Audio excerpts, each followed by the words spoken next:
Hello and welcome back to goldstocktrades.com. Today we have a returning guest with us, Trent Mell. Trent is CEO of First Cobalt, which can be traded as FCC on the TSX Venture, and it also can be traded as FTSSF.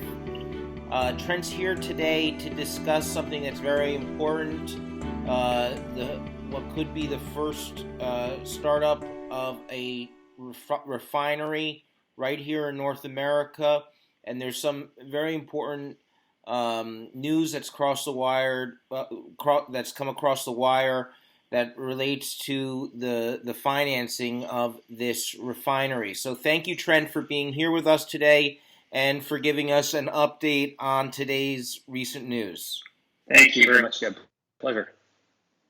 So let's discuss this term sheet that you have come to agreement with Glencore. First of all, explain to investors who Glencore is and how important it is to have a partner like Glencore to restart this cobalt refinery. Sure. So Glencore would be the world's largest miner of cobalt. They're about a third of the market today. A lot of that in the DRC, but not just there. There's some out of Sudbury in Australia. They're also probably if I'm current, about the third largest mining house in the world. So look, a big balance sheet. And as a junior market company who is free cash flow, in what has been a tough market for mining, it's fantastic to conclude an agreement such as the one we've announced today with one of the biggest players in the business. Talk to us about some of the highlights. I know that it's a non-dilutive, fully funded, and a phased approach to rebuilding this refinery. Why is this refinery so important, and what's some of the highlights of this term sheet that are kind of exciting for shareholders? Well, almost 60 days ago now, we announced that we had signed an MOU with Glencore to explore the refinery up in Canada. It's 600 kilometers from the U.S. border, and it's the only permitted cobalt refinery in North America. And so since that time, we've had site visits, we've had lots of meetings and discussions, diligence. And where we are today, we're getting closer to signing the legal docs, but we've basically agreed to the framework on how we want to proceed. And basically, we're looking at a three-phased approach to get the refinery producing. Phase one is going to entail an advance of about $5 million US. That's going to support additional met testing and engineering, field work and permitting, and just basically get all our ducks in a row before we start spending the big dollars. And then on the heels of that, assuming everything goes well, we do a feasibility study and whatnot. Then phase two, we would look to restart the refinery with the current permits. So small scale, 12 tons a day in 2020. So less than a year from now, we could be up and running, producing cobalt for the North American market. And then phase three, about a year later, we would look to do the expansion from 12 tons a day to 55 tons a day. And now you become a pretty meaningful cobalt refiner. And I guess the understanding here that Glencore would provide under a long-term agreement, 5 years or more, all of the feed. They would then take all the material back and place it, preferably with an EV supply chain participant, so that the preference would be to refine into a sulfate. With us, not having to issue any equity to get this done, everything would be by way of a prepayment or advance that would be repaid over the ensuing 5 years from cash flow. So it makes us a producer, great upside for shareholders, particularly when the market cobalt market is weak as it is right now, and there's no risk of dilution to get this done because everything's going to be done by way of a prepayment.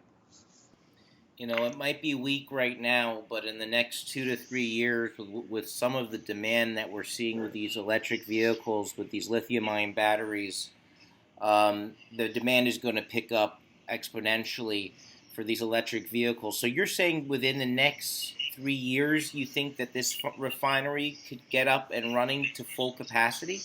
Yeah, I would say even sooner, Jeb. We could be running at 12 tons a day within a year, potentially less, but let's call it within a year. That's to get some cash flow going and some cobalt out of there. And the lower scale allows us to just test the final product and iron out the flow sheet and make sure that the battery grade cobalt we make is satisfying a particular automotive spec.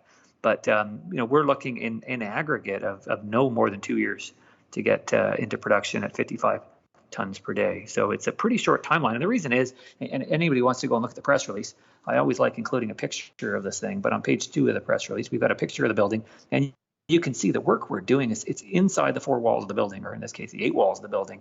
The power there is there, the roads, the tailings, the permits, which will have to be amended, but everything is there. And so one of the metallurgical consultants said, you're changing pots and pans. You're basically looking at filtration and leach tanks and things of that nature.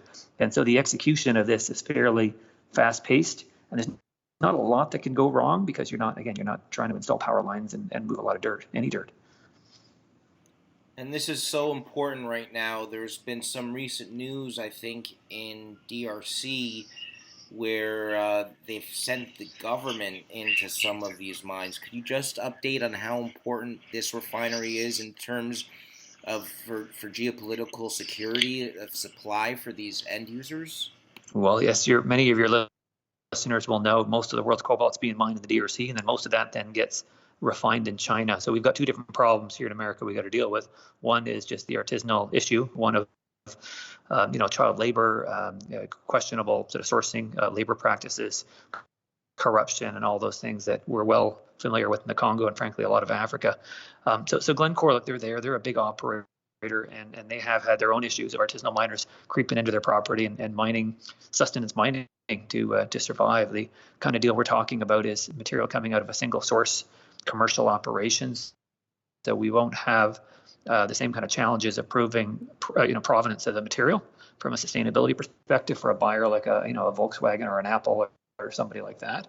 And the other issue, this is key, I think, as for Americans, is that we're going to take cobalt that currently is finding its way into China. We're going to divert it straight into North America, Canada, and then ultimately it'll come to the U.S. And that's important because right now you look at the trade war rhetoric and the rare earths debate and all the issues we're all so familiar with. This is our chance until we get domestic supply coming from our asset in Iron Creek, eCobalt, and others. We got to be realists here and take the material we can from Africa. But if we can refine it here, we control it. Once we get it on this continent, it can supply our military, it can supply our industrial base, it can supply our automotive companies, and we cut some of that reliance on China for future supply.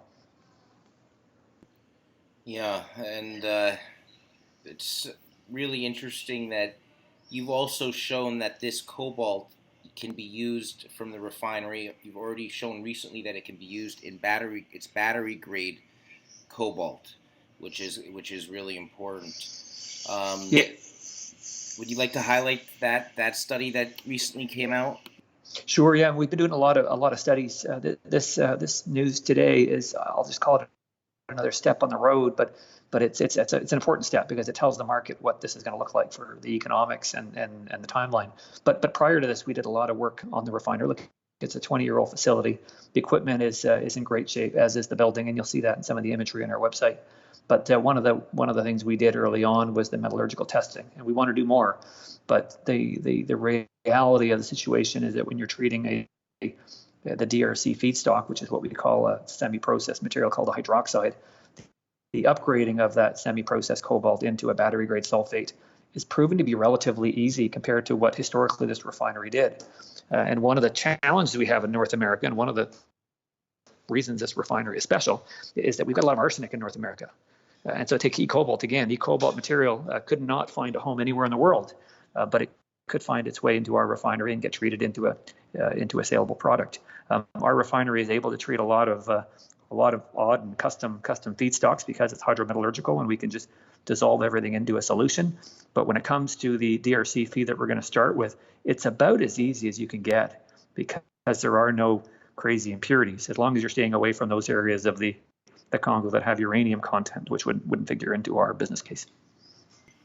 Yeah, it seems like a no-brainer to have this refinery start up, and seeing this term sheet, which shows there's a pathway for a non-dilutive, fully funded, phased approach that will be refunded through cash flow that's generated, is a really significant milestone for the company. It is, and the biggest barrier for us was just sourcing this kind of capital. Glencore is committing up to, and let's keep in mind there's still some milestones we need to hit, but they're committing up to $45 million USD in support of what we're trying to achieve here. And so this is a long-term collaborative partnership that's going to work to their benefit as well as to ours and to that of our shareholders. This facility is it's just tough to replicate. It's built for one thing. I mean, it's permitted and it's got an operating history. And so to have this facility, kind of call it 2/3 done, just it makes it that much easier to get to the finish line for all parties concerned. Trent, I would like, before we can conclude here, there have been some people or companies in the cobalt sector, because there's been a correction, that have now, jumped ship into another commodity. They may be changing their name from cobalt to nickel, but you're sticking to cobalt now. And First Cobalt is really the go-to North American play. Could you comment on that? Sure. Yeah. And look, the business we're in is cyclical, and I've been at this for 20 years. My team, a lot of my team members, even longer than that. And so you got to have the stomach for the downs. And for those investors that are invested in cobalt, they know exactly what I'm talking about. And in tough times, you got to pick your management team, and you got to look at the assets they have. And so the 100 or so cobalt companies that we had in 2017, I would say 80% of them are gone. Maybe it's a lot more than that. We're sticking to our guns. The macro thesis for cobalt and electrification of our automotive fleet is still there. We were fortunate through M&A and otherwise. We got our hands on some fabulous assets. Now a great partnership with Glencore, and we might catch a bit of a bid here, not just on this news, but the sale of Cobalt 27 is going to basically monetize $300 million of cobalt investments. And without commenting on the deal itself, if some of that finds its way into our company, I think we are one of the best placed, maybe the best placed company to provide cobalt investors with really solid upside to a pure play cobalt company with near-term cash flow. Trent Mell, CEO of First Cobalt, building a refinery right here in North America for cobalt using a lithium-ion battery. Thank you for coming here onto the program to discuss the recent news with First Cobalt and the refinery going forward. Thank you so much, Jeb. Look forward to keeping you apprised.